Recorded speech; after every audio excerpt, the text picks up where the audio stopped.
welcome to Education, Leadership, and Beyond, Surviving and Thriving. My name is Andrew Murata, host of the show, and happy to be here live on Facebook with you, live on Instagram, our social media sites. Proud member of the Education Podcast Network, Voice Ed Radio Canada, wherever you are taking in your podcasts. Happy to be on with you.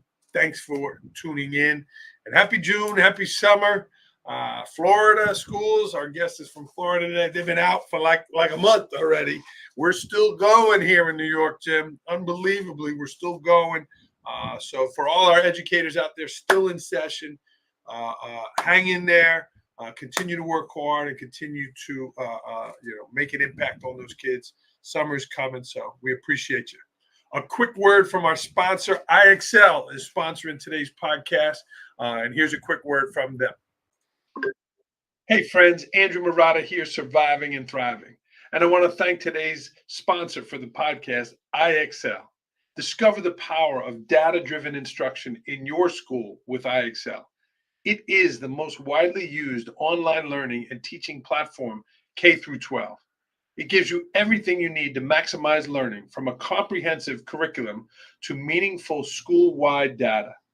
And IXL's diagnostic is research proven to be a strong predictor of performance on standardized assessments, including NWEA, MAPS, STAR, iLearn, just to name a few. And the best part, everything I just mentioned is all integrated into one platform, so you can simplify your EdTech tools. Visit IXL.com to lead your school towards data-driven excellence today. The link is in the show notes. And again, I want to thank IXL for sponsoring Education, Leadership, and Beyond. All right, check out IXL. They are in the show notes. And also in the show notes is information about today's guest, Jim Van Allan, coming to us from Florida. Incredible. I can't wait to hear his story and learn his journey. The president of the Energy Bus for Schools, working with the Jon Gordon Leadership Company and all that Jon brings there. So we are going to meet Jim Van Allan in just a moment. He's got a newborn in his house. We were talking fathership off air there. So, but excited to meet him again, the Energy Bus for Schools, and Jim is the president there. So that's going to be our opening topic. Let's talk a little bit about energy. And if you're watching the show live, jump in and say hello. But I was fortunate to do a TED Talk this year. The good news is I did a TED Talk. The bad news is the recording got screwed up. So I'm hoping to go do it again soon. But the topic was about energy and that we can transfer it to other people. The word is called Shaktipan. It's a Sanskrit word, and it's the oldest language in the world. And it's about transferring our energy. And I can't wait to talk to Jim about this concept, because that's what we're doing in schools. That's what we are doing as educators, the people around us. When we have positive energy, it rubs off on other people. And I think there is a spiritual transfer. We're on the computer right now. We're on iTunes right now. But the energy from this podcast, my hope is that it transfers to you and lifts you up, impacts you in a positive way. So enough talking about me talking about energy. Let's talk to the president himself. I want to welcome Jim Van Allan in from Florida to Education, Leadership, Beyond. Hello, Jim. Hey, Andrew. Good to be here. Love it. Good stuff. Good to have you on, man. I feel like I should say Mr. President when I'm talking to you. El Presidente, right? Jim is the president, again, of Energy Bus for Schools. And Jim, it's great to have you on. I'm excited to have a conversation with you. Let's do it. I'm ready. Let's dive in. Let's talk. Yeah.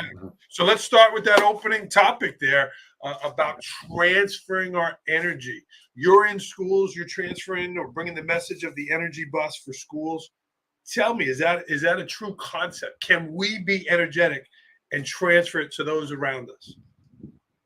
Well, indeed, like leadership is a transfer of belief, right? So that's a hard and true fact that Jon Gordon and I talk a lot about when we talk to education and leaders in general. It's a transfer of belief, but it's also a transfer of your body language and your essence too. That's a massive part of it. People can read you a mile away and Heart Math and all these other places, universities are studying the impact of, people's real energy, and you can feel it 5-10 feet away, right? You know when somebody's real, when somebody's not. It's sort of hardwired into us. So when we're talking about energy in relation to building campuses and schools and leadership, school leadership, how we come across, is so important. And we're getting a lot of that energy from each other and then from the building around us and the culture. It's all connected, but it is definitely true that I can feel your energy. You can feel mine 100%. Yeah. Even just looking at your picture and your website and stuff, I'm like, wow, he seems like a real sharp guy. So I'm glad to get to know you and have you on here. Tell me, how did you get connected with Jon Gordon? And I mean, you wrote a book with arguably the best leader out there today, doing so much great work. How did you get connected with Jon Gordon? It's still sort of, I'm sitting here staring at my book that I wrote with Jon, and it's still kind of surreal, right? But so I'm the type of guy, like, I knew what I wanted to do. Like, I wanted to be a speaker, even from like when I was in high school. I would go to these leadership conferences, these public speaking competitions, and win them and see the keynote speaker on stage and be like, how could I do that? So, but when you get into college, there's no major, right, for public speaking or be a professional speaker. Yeah. So, I mean, I told anybody and anyone who would listen that this is why I want to be a speaker. I'm good at it. I want to do this. And I was at an internship for my degree. And so I went to Florida, University of Florida, and I was in an internship there, and they had seen Jon Gordon speak in Jacksonville. So only an hour and a half away from my campus. This is before Jon had written any books. Okay. He was a virtual unknown at the time, pre-Energy Bus. We're talking 06. They said, you should contact him. So I emailed him. This was August 2006. And I just said, I would love to learn from you. I want to be a speaker. And I sent the email. Wasn't expecting anything. And that night he wrote me back, gave me his cell phone number. I called him the next day. We talked for 2 hours, and I ended up interning for him my last 2 years at Florida. Wow. And it was incredible. And because I finally had that sought after direction, it was like, I've always wanted to be a speaker. Now I'm hooked up with the speaker, and now he's helping me chart a path to do this. So much so that, like, when he wrote The Energy Bus, which obviously, this has gone on to sell 4 million copies worldwide, I got to see this book when it was a Word document, when it was a baby. And Jon goes to me 3 months into the internship. He's like, hey, you're a public relations major. Why don't you run my book tour this summer? I'm going around 30 cities around the entire country speaking. You can help generate interest and get people to these events. And so I ran his book tour for The Energy Bus at 21 years old. And then as he wrote more books, he couldn't be everywhere at once. So he would say, Jim, can you do this speaking engagement for me here and then here? And that just grew and grew and grew until we'll get into the Energy Bus for Schools program more. And now I'm running the entire education program for him. So from intern to president, my friend, it been a long 18 years, but I loved it. Every step. You and Eric Spoelstra from the Miami Heat, starting in the at Riley's guy, right? And even Roger Goodell, the NFL, he started out as a I don't know, like a entry level intern like guy in the league office. So loyalty. I'm a loyal guy. And I've proven that for sure. Mm-hmm. I love it, Jim. You hear about people. It's the biggest fear that people have speaking, like. And I see it all the time. People get nerve-wracked. How did you know in high school, number one, that you were comfortable doing it and that you wanted to do it? How'd you know that? Believe it or not, I was 10 years old when I first started doing public speaking. So our school was having, a class public speaking competition. You would win that, and you would go to the school competition. And I won that competition 2 years in a row and got to go to the district level competition at 4th and 5th grade. Wow. So it was those moments where I was like, this is fun. This is kind of effortless. I remember in middle school doing presentations that would just blow my teachers away. Let me interrupt you. Sorry. Do you remember what your topic was when you won? Oh, of course. 4th grade, it was airplanes, because my dad was an airline pilot. And then 5th grade, it was UFOs, because I was really into the X-Files, that 90s show. Yeah. So I got to be all dramatic and stuff at UFOs and, make it real, tell spooky stories and hook them that way. So of course I remember that was fun. Okay. Yeah, but then you just it was just something that always just came naturally to me, and you start being like, I really enjoy this. I have fun with this. What can I do with this skill set, right? And I was always looking for ways of developing that, and that's when I finally met Jon, right, and had that path carved out. Yeah, you took that action step though. You knew something you wanted. You took the action step, and you've been going with it ever since. And now you're a professor teaching, public speaking, and you speak all over the country. So let's start with the teaching of it. Yeah. What are some tips? What are some things that you're telling young people that want to go out and speak? What would you say if I wanted to read the Cliff Notes version of your curriculum? What are you giving them to do it? So I do teach public speaking. I teach interpersonal communication. I do it fully online now, so I can travel a lot more. I'm with eCampus, and a lot of these students are petrified of public speaking. And what I would try to tell them is, listen, very rarely will you probably actually stand up and deliver a persuasive speech like is in our curriculum. But what you will have to do is engage somebody in conversation about social issues, political issues, or just things in general in your community. You may have to convince somebody somewhere. You may need to talk to a salesperson. You may need to talk to your son or daughter about, convince them about, direction on life. So public speaking can also be conversational. So I try to make them feel like, treat speeches sometimes like it's a little bit of a formalized conversation, because audiences don't want to be lectured at. They want to be included in the conversation. They want to be included in the speech and feel like you're on their level. So I try to teach them this very, I would say, a professional conversational style, right? It's not like slang and all that, but it's a little more down to earth, without the story driven and very succinct, main point 1, 2, and 3. So I try to teach these kids to relax a little, have a plan, prepare, and most of all, just like I do now professionally, and it's probably so do you, know your audience. They will dictate everything for you before the event, during the event, and after. It's all about what they want. That's why I don't believe in canned presentations. No presentation I've ever done has been the same exact thing place to place. I try to definitely vary it up based on where I'm going to be, who's the audience, what do they need out of this message. You skipped over it real quick, and I'm guilty, and many of my colleagues are guilty. You said, "Well, no ums." You just said it real quick, but that is a huge thing that people do because they're racing what to think next. How do you take the out of there, Jim?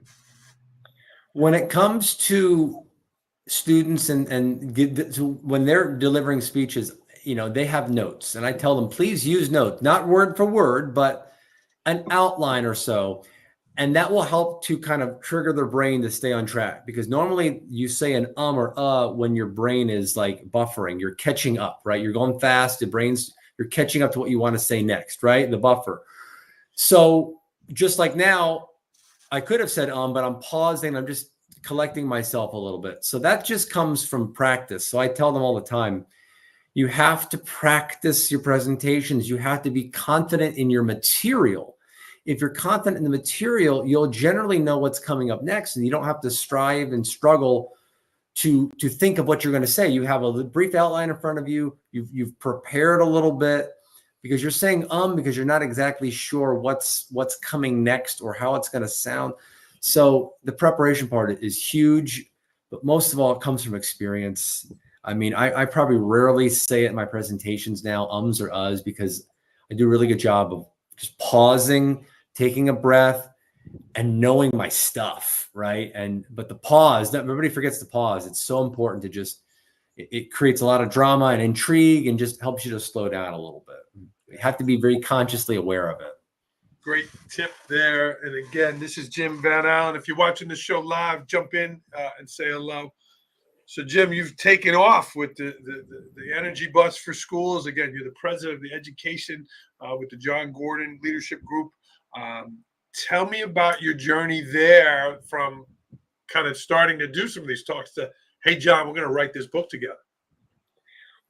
So I had mentioned the original Energy Bus book that John wrote, and I got to do the book tour with. And if you notice what's on the cover, that is a school bus. Oh yeah. And what's funny is, like, John originally did not want a school bus on the front of the book. It wasn't.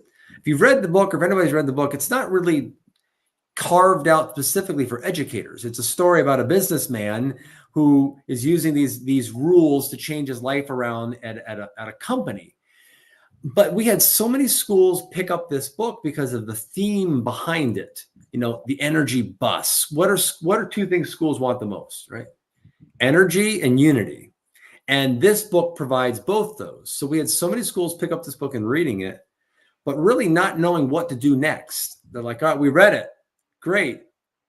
What now? And so we came together and we started a program that schools could join called the Energy Bus for Schools, that gave schools curriculum, activities guides, monthly coaching, staff resources that help them to learn and grow with these Energy Bus rules, how to use them, teach them to the students, do fun activities, a school program. And we've now had so many ideas from all these schools who have been in the program over the years, the last 9 years, who have read the Energy Bus since the beginning. They've all shared stories with us of how they used the book to drive and build their culture. That John and I came together, like we always do, and we said, we have to write this book. Like, we have so many ideas and strategies. We have to take this to the next level. So, we started planning this in October of 21, and then I started really writing it fall and then spring of 22, 23. And it went through all of 2023, just the editing process and going back to the publisher and fine tuning it before it released March of this year, 24. So it's been a labor of love for sure. But when you read it, there's so many strategies. Every page you can turn and say, I can do this, I can do that, I can do that. That's just been built up over the years. Wow. And congratulations there for you. You're doing all this work, and bam, now published author there. How will that change the work you're doing now? Instead of just going into schools talking about, the Energy Bus, you have a full program, and how will that change things for you, or how has it changed things for you? So my PhD dissertation was on sustainable professional development. My doctorate's in ed leadership, and when you write your dissertation, you have to find that great idea, right? That great topic. And I'm like, I'm doing all this work on Energy Bus. Let me look at how schools look at sustainable PD, meaning more than just you bring somebody in August and then you never hear from them or their program all the rest of the way, right? So what's changed is, now schools can do a workshop, a keynote speech, something like that to really help their culture. But now they can join the program and sustain it, cascade it throughout the entire school year. Yeah. So that makes the work that we do at the beginning of the year much more real, because now they're going to have ongoing support, curriculum, resources, ideas, activities that they can do after I leave their school. And they stay in touch with me because I do monthly coaching with all my schools. So that, I think, has made things even more powerful, because I can say in the beginning of the year, when I go into schools, when I do assemblies, hey, listen, this is going to be part of your culture. You're going to be an Energy Bus school. What does that mean? It means you are committed to being a positive campus culture, and you're using these Energy Bus rules to help to get your mindset thinking in that direction. So it's made me believe in my work even more, because I can be like, listen, we're going to have this workshop, but then you're continuing this work along the way. I'm not just it doesn't just end here in August. It's going to keep going. So that's been really exciting. That's awesome. Again, the book came out in March, and what a cool journey. What a cool story with Jon Gordon, starting out as a nobody speaker, and here you kind of connected, and off you went to arguably, again, one of the best in the country and the world. Hands down. It's a privilege to work with them. You have a big event coming up here in just a couple of days in Charlotte, big conference, Energy Bus for Schools, correct? We do. We try to bring educators together every year. It's just our second conference last year, this year, but we hope to continue doing it. John's speaking at it. I'll be there, and I'm having my all-star principals who lead Energy Bus schools. I have 3 of them coming to present on how they're building culture, and how they're, engaging with students and parents, and then we have a workshop there where people are going to be putting a plan together for the build their culture and use the energy bus, and a networking session. So I'm really excited about the content and valuing everybody's time who's coming to this conference. Like, I want them to walk away knowing, hey, I met 8 people I can connect with after we're done, and I have strategies and tools that I can use to build my culture right away. I love it. Practical, purposeful. And that's coming up in Charlotte in just 5 days, right? The 25th? Monday, yes. Monday the 25th. Tom Ratterman says hello. If you're watching the show live, again, jump in and say hello to Jim. Ask us a question here. Tom's a great guy. He's one of my energy bus guys. So there you go. He's always been a good support. Nice. Jim, so you're going to lead this event Monday morning. Bam, you're off and running. As a speaker, as the president of the company, supporting the brand there, how will you prepare? Where is your mind at Sunday night? Where's your mind at Monday morning, 5 a.m.? And then where are your mind Monday morning, 8 a.m.? Tell me about preparing for such a big event. So Monday morning, like I should be done with the preparation part, the mental part, because I'm working on that, now and in the weeks prior. What I'm going to say is that opening, what the PowerPoints look like, it takes, at least 6-7 months to book the venue, get my speakers in order, and then promote it, right? The promoting part is really difficult because we started promoting it maybe February, March, but it didn't start picking up ticket wise until maybe 3-4 weeks ago, where then all of a sudden it kind of spiked. Yeah. So, and that's just how it is, right? When school ends in most of the country, like Florida, we've been done for a month, but people start looking at, hey, what am I doing this summer? So it's the marketing piece is challenging, is knowing how to market it, what to say to get people to be interested, to prove concept that this is going to be a really dynamic day that's going to provide a lot of value to you. So the social media part, the email part to market it, and then making sure that, my job, like the content that day, the flow is on point, is different. John's speaking, I'm speaking, my 3 presenters, the workshop I'm going to do with them, the networking session, that each part feels different, but still very interactive. Yeah.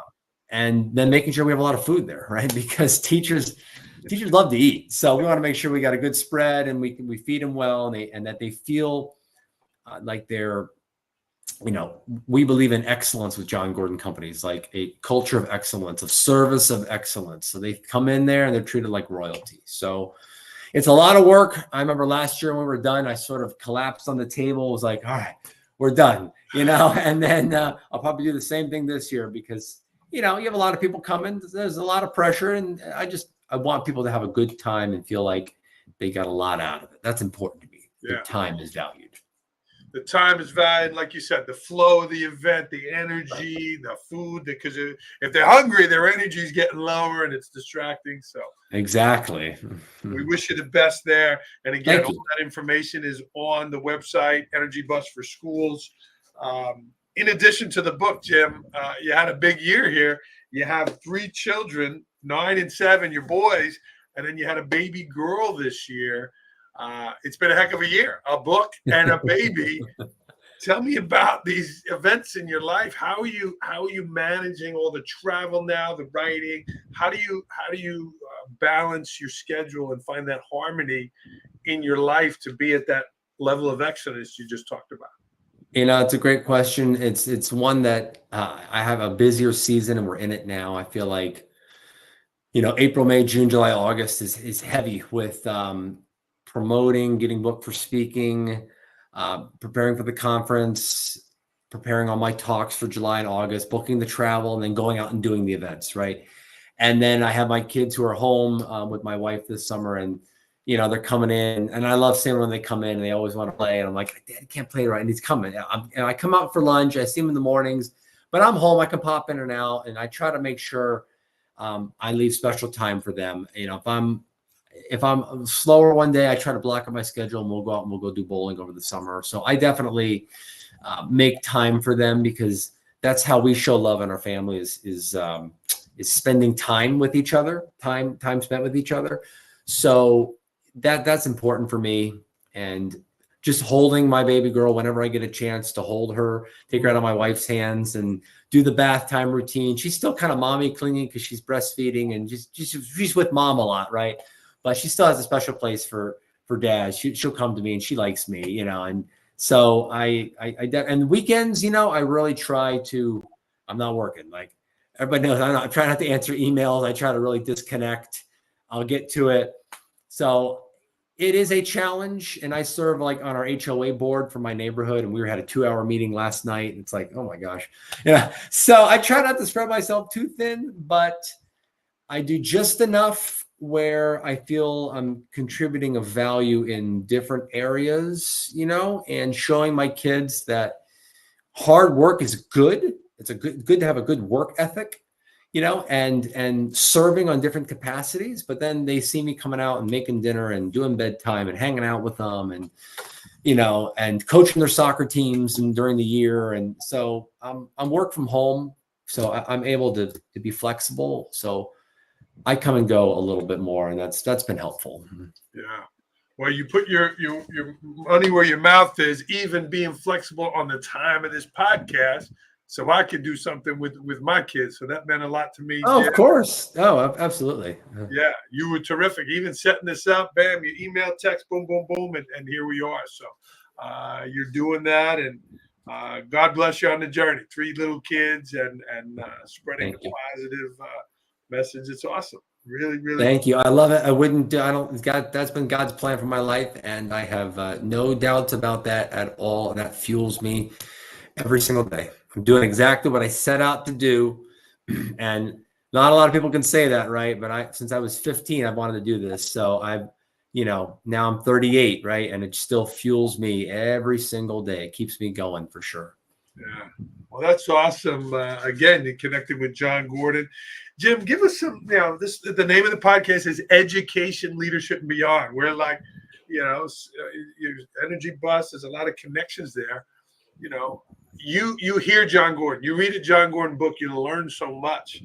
What are some things you've learned working with him so closely that have become part of who you are? Mindset. That's been my number one thing is it's the developing a conscious, positive mindset, because John will be the first one to tell you he's not a naturally positive person. I'll be the first one to tell you I'm not a naturally believe it or not, I teach communication. Communication is my life, but socializing sometimes doesn't come the easiest to me. I have to really work at that, from an introvert standpoint. So these things don't come naturally to us. And that has forced us both to really dive in and be like, how can I become a more positive person, right? How can I change from the inside out? So people, when they see me, when they see John, when they see me specifically, they're like, that's a positive guy. Like, he's always optimistic. He's full of joy. He's encouraging us. And that just takes a lot of mental, like John always says, talk to yourself more than you listen to yourself. Yeah. Right. And athletes use that all the time too, because you're either listening to that positive dog or that negative dog barking at you. And the one that's going to win is the one that you feed. So I'm always trying to feed that positive dog, talk to myself, because sometimes it'll creep in. It'll be like, have a massive audience in front of me. And that negative dog will be like, what are you doing here? Like, you can't do this. They're not going to like you. They're not going to listen to you. And all of a sudden I block that out. I go out there and have a dynamic presentation. And I'm like, no. I'm prepared for this. I'm born for this. God's on my side. I got my mindset in place. I put on a smile and I go out and I deliver. So it's that positive mindset. It's knowing what thoughts to block out and just speaking truth to those lies that the world and the enemy wants to tell you. They're not real. And I refuse to let them impact me.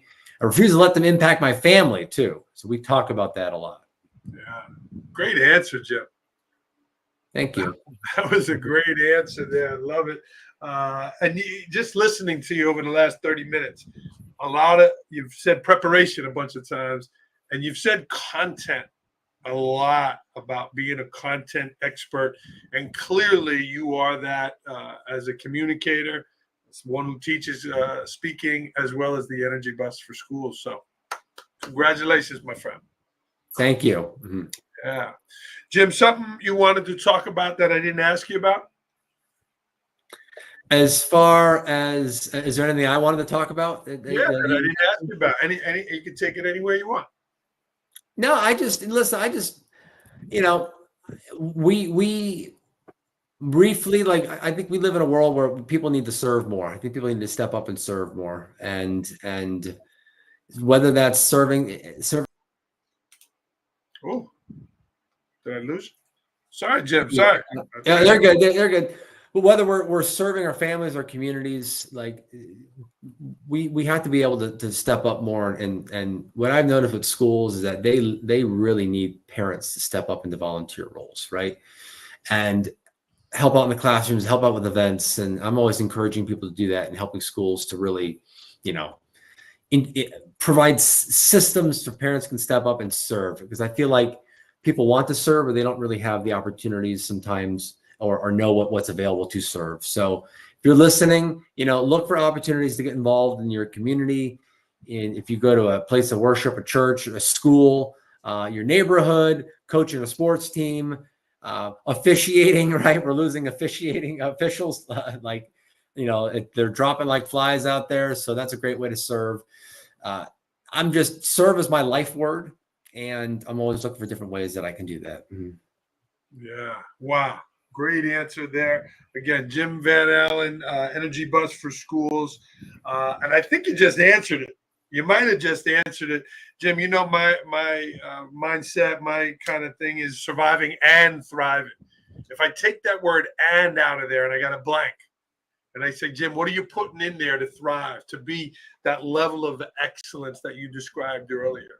What are you putting in there? What's that strategy? What's that habit, that thing that you are doing to survive and thrive? And I would say too, with that, you could say surviving leads to thriving, because I can tell you there was instances in my life, and probably people can relate to this. And I know this is part of Jon Gordon's story, where we didn't start out being a success, right? I mean, John we just had a meeting with him an hour ago, and he's like, I want to share with our groups coming up that for my first speaking engagement, this is Jon Gordon. He tried to get out of it when he was just starting out because he was nervous, right? With me, there was a time where John and I weren't working together as close, 09, 2010 or so.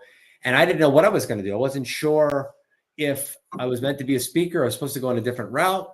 So there are those times where you feel like you're just surviving. Like you're just, you're not sure, you're low on money or low on ideas or the ambition's there, but you just don't have that entry point.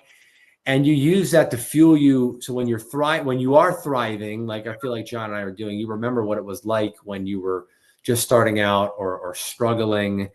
And when I can look back now, and John, we both can look back now and be like, man, I'm so thankful for the process, because I think too many people now, and maybe younger students, whatever, they think they can make $1 million overnight, right? That, hey, they're going to be a success immediately. I'm going to set out, I'm going to get this job, and I'm going to be this massive success.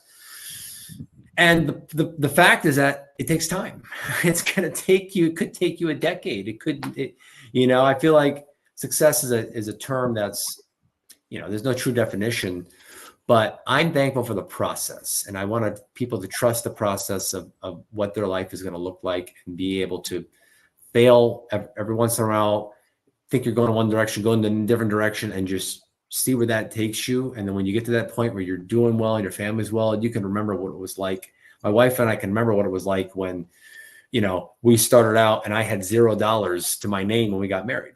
Literally $0. Like my car blew up. I had $1,000 from my mother. They gave me $1,000 and rented me a car that I took to my wedding ceremony. And when she walked down the aisle to meet me, I had $0. She brought all the money in to our marriage. She had like 10 grand from working as a student, student work, whatever. And we had one car we shared for 6 months. Actually, we shared it for 8 months. And, we lived in a little apartment in Boca Raton, Florida, So I remember what it was like to just kind of survive. And I was picking up sub jobs and coaching track and teaching, as a TA to get my master's degree. I was still in school. And now I look around and we have a beautiful house. We put in a pool, like we're doing well. We have things, but we have a beautiful family and we're happy, right? But we had to work for a lot of that. And the process has been incredible. So it's fun to think back on. Enjoying the journey, doing it the right way. Jim Van Allan, everybody, the president, from intern to president. There's another book for you. From intern president, energy bus for schools. Jim, let's get to rapid fire here. You've had some incredible answers today. This has been great. But these are quick answer. Are you ready? I'm ready. Let's do it. Let's do it. Last book you read? George Washington memoir. Ooh. Last movie you saw? 1994's Baby's Day Out. Last concert you went to? It was Kiss in Detroit, and it was like 2019. Wow, that's an interesting answer. I love Kiss. Were you on the road, or you had your wife with Yeah, you? I was on the road. Yep, I was on the road. I had a speaking engagement the next day outside Detroit. I saw they were in town. I'm like, I'm going. I've seen Kiss like 4 times. I love them. Favorite dish?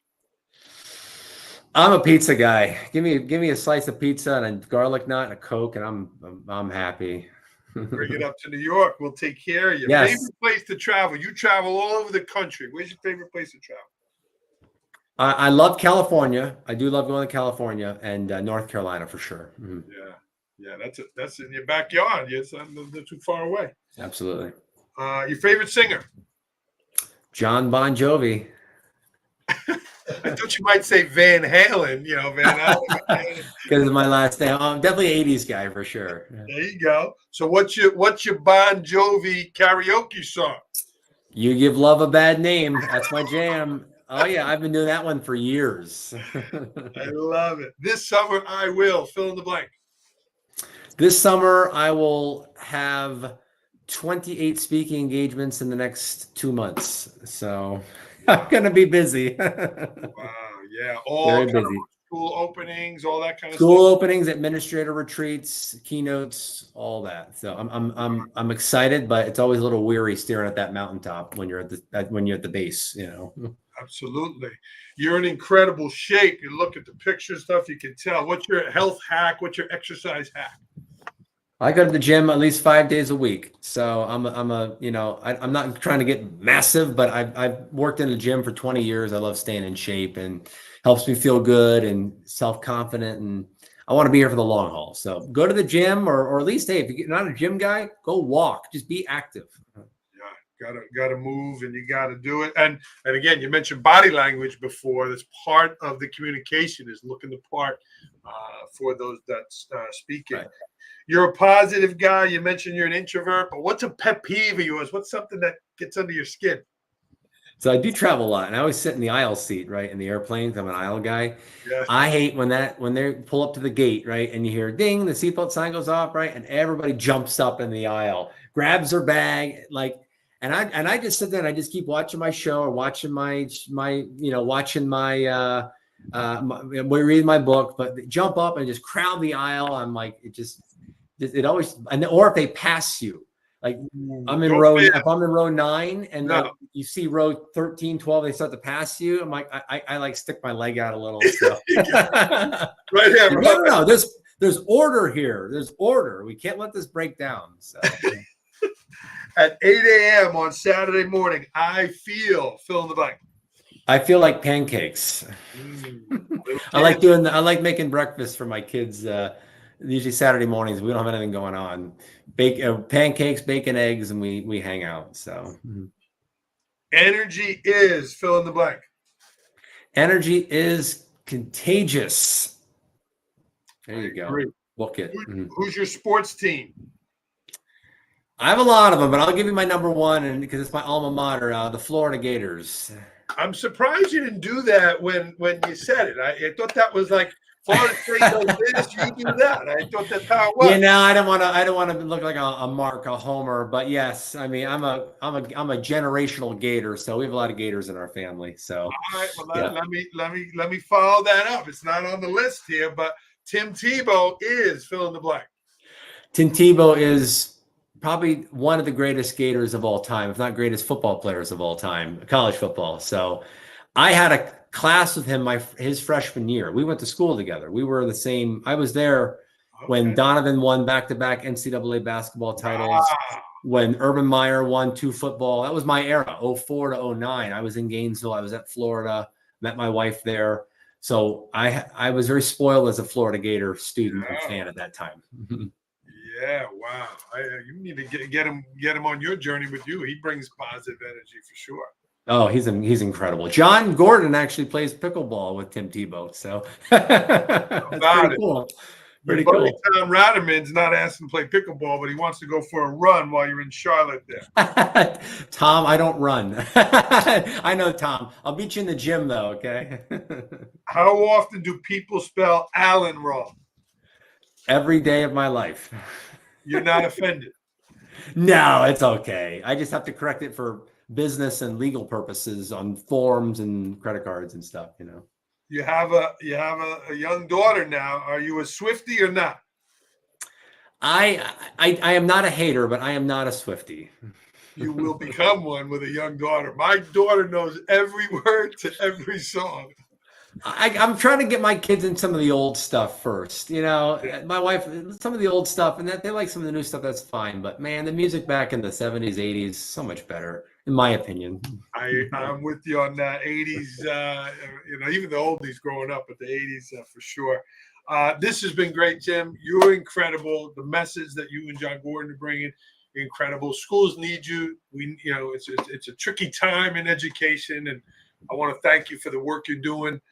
How can people get in touch with you, Jim? How can people learn more about the Energy Bus for Schools? Sure. I would say the website is great. It has a ton of offerings and resources on there, which is energybusforschools.com. And then, our social media is happening, which is at Energy Bus School or Energy Bus Schools on Instagram, Twitter, Facebook is a great place to get connected and seek out some information and get some value added into your life too.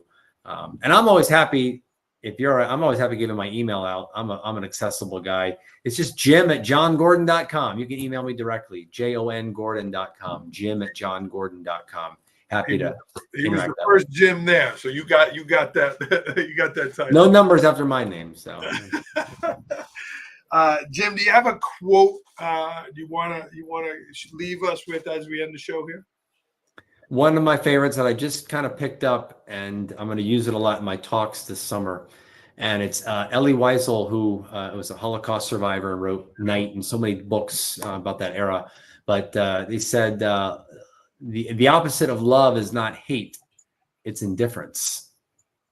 So I want my teachers and staff and educators to know that, listen, when apathy sets in, it's not a good thing. We need to go back to finding that joy, that love for education that the world and the powers that be are maybe trying to take away from us. So don't be indifferent. Don't be apathetic. Go to love, go to joy, and you'll be so much better. Jim Van Allan, everybody. Thank you for all of our live viewers here tuning in. What a great message. What a great show. Jim, thank you so much, man. I appreciate you. Glad to be with you all. Thanks so much. Yeah. Enjoy those kiddos, and certainly be careful with the travel. And if you're sitting behind Jim in the plane, don't wait your turn. I'll give you the elbow. I'll give you the Dusty Rhodes elbow. So be careful, okay? We're going to sign off here on Education, Leadership, and Beyond. If I can help you in any way, don't hesitate to reach out. And again, check out Jim in the show notes and certainly his message there. Jim, stay on the line a minute, okay, my friend? Sounds good. Thank you. Keep surviving and thriving, friends. Thanks, Jim.